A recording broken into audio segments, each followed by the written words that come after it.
Gagawa tayo ng espesyal na rellenong bangus.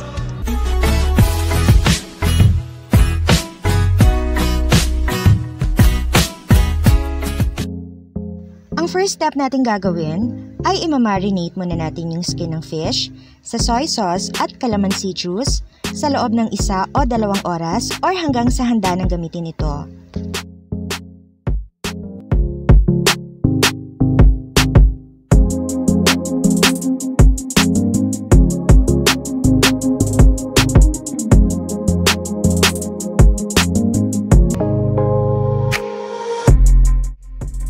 And now, pakukuluan na natin yung meat na ating fish sa loob ng 5 hanggang 6 na minuto or hanggang sa maluto na ito.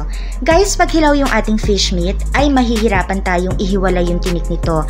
Kaya make sure na maluto ito hanggang sa kaloob-looban at huwag ding ma-overcook ito.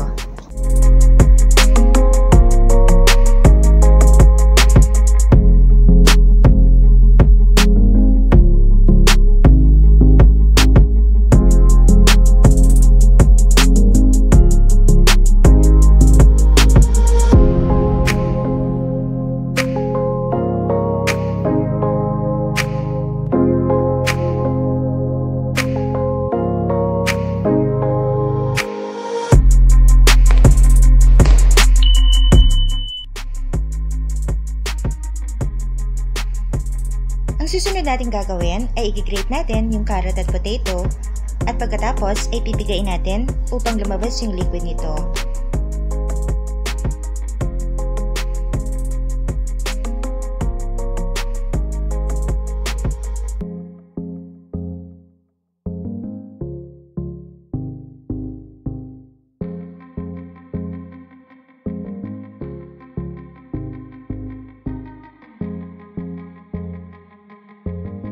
Now, set aside muna natin ito.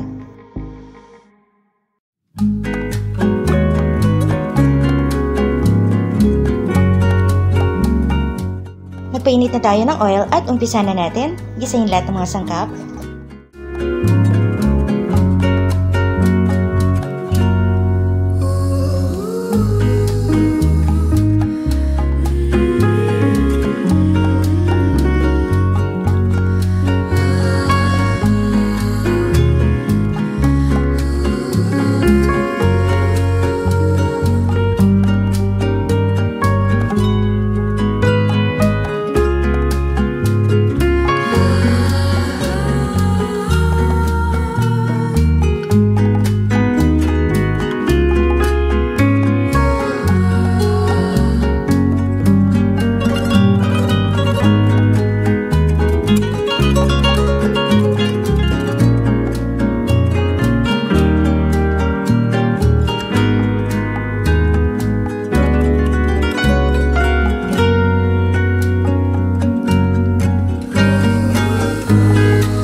Naglagay tayo ng a little vinegar. Optional po ito. Pwedeng meron o wala.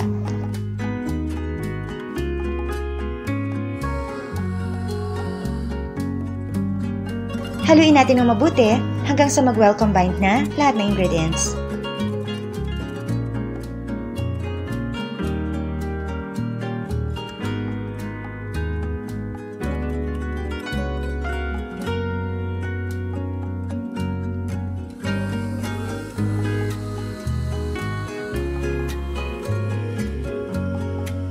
Okay guys, so ito-turn off na natin yung fire at i-cool down natin.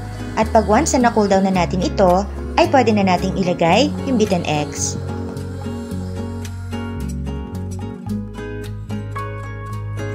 Ayan, so nawala na yung init nito at pwede na nating ilagay yung ating beaten eggs.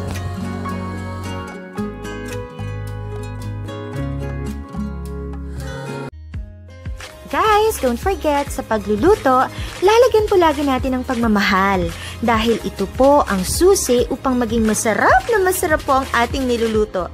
Sa bawat halo, lagi po natin sasamahan ng heart! At guys, ito na rin po palang tamang sukat na ating mga ingredients. Screenshot niya na guys!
Guys, as you can see na dalawang fish yung ginawa natin, pero isa lang baling ipipresent natin. At yung tamang sukat ng ingredients na ilalagay natin ay for only 1 piece of relleno.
Ayan, ready na ang ating rellenong bangus.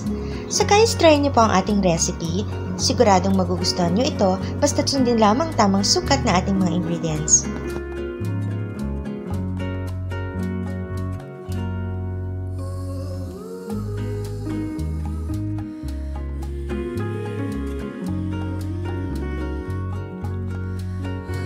So guys, just click thumbs up or like kung nagustuhan niyo po ang ating recipe, and don't forget to click subscribe and tap the bell para ma-notify po kayo sa lahat ng ating mga susunod na lulutuin. Again, this is Mori. Thank you for watching. Kain na tayo! Dito lamang yan.